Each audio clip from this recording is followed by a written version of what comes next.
تربیت اور تزکیے کے دونوں الفاظ پاکیزگی، نشو و نما اور ترقی کے لیے استعمال۔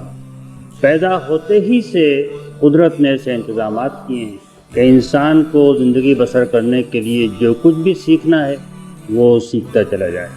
بعض چیزیں جس کو کوئی سکھانے والا استاد نہیں ہوتا ان کو بھی انسان سیکھ لیتا ہے۔ بچہ پیدا ہوتے ہی یہ بات جانتا ہے کہ اس کی غذا کہاں ہے اور اسے کیسے پینا ہے، حالانکہ معمولی چیز نہیں ہے جو انسان سیکھے۔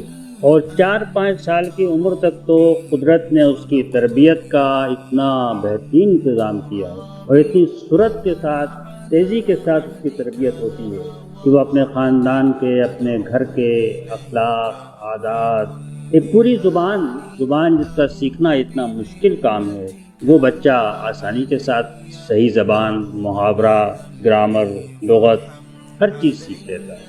اس کے جسم کی بھی تربیت، نشو و نما، ارتقاء خود بخود ہوتا ہے، اور اخلاق بھی وہ اپنے معاشرے سے، اپنے والدین سے، اپنے گھر سے سیکھتا ہے، عقائد بھی سیکھتا ہے۔ لیکن عقائد اور اخلاق کا معاملہ اس کے ہاتھ میں، جسم کا معاملہ اس کے اختیار میں نہیں ہے۔ وہ چاہے نہ چاہے جسم تو ترقی کرے گا، بڑھے گا، الا یہ قدرت کی طرف سے کوئی رکاوٹ پیدا ہو جائے، نشو و نما پائے گا، آدمی بچے سے جوان ہوگا، جوان سے بوڑھا ہوگا۔ اس عمل میں اس کے کسی ارادے اور اختیار کو دخل نہیں، لیکن اپنے اخلاق، کردار، طرز عمل، روش، سوچ، عقائد یہ اگرچہ گھر سے اور معاشرے سے منتقل ہوتے ہیں، ان کے اثرات پڑتے ہیں، لیکن یہ آدمی کے اختیار ہے۔ اور ایسی مثالیں موجود ہیں کہ جو کچھ گھر سے لوگ سیکھ کر نکلتے ہیں اس کو چھوڑ دیتے ہیں، نئی چیزیں سیکھ لیتے ہیں۔ جو اخلاق والدین تعلیم دیتے ہیں، لوگ ان اخلاق کو ترک کر دیتے ہیں اور نئے اخلاق اختیار کر دیتے ہیں۔ جو عقائد ورثے میں ملتے ہیں ان کو انسان اپنے اختیار سے چھوڑ دیتا ہے اور نئے عقائد اختیار کر لیتا ہے۔ شکل، صورت، جسم کے بارے میں آدمی یہ نہیں کرتا۔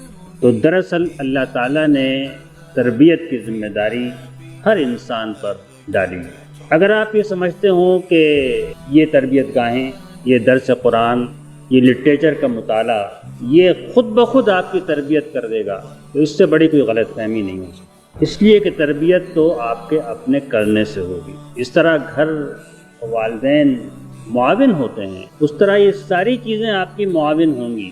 بارش، زمین، ہر چیز معاونت کرے گی، بشرطے کہ کسان بیج ڈالے اور بیج کو کھاد دے اور اس کی نگہداشت کرے اور اپنی فصل کو پروانچے۔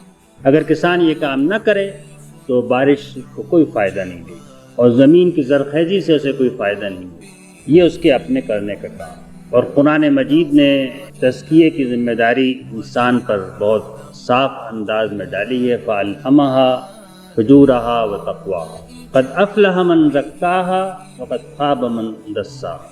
انسان کو برائی اور بھلائی دونوں کے میلانات اور رجحانات دیے گئے ہیں، دونوں کی فطرت میں ودیت ہے۔ تو جس نے خود محنت سے تدریج کے ساتھ اپنا تزکیہ کیا وہ کامیاب، اور جس نے اپنی فطرت کو گمراہیوں کی مٹی میں دبا دیا وہ نامراد اور ناکام۔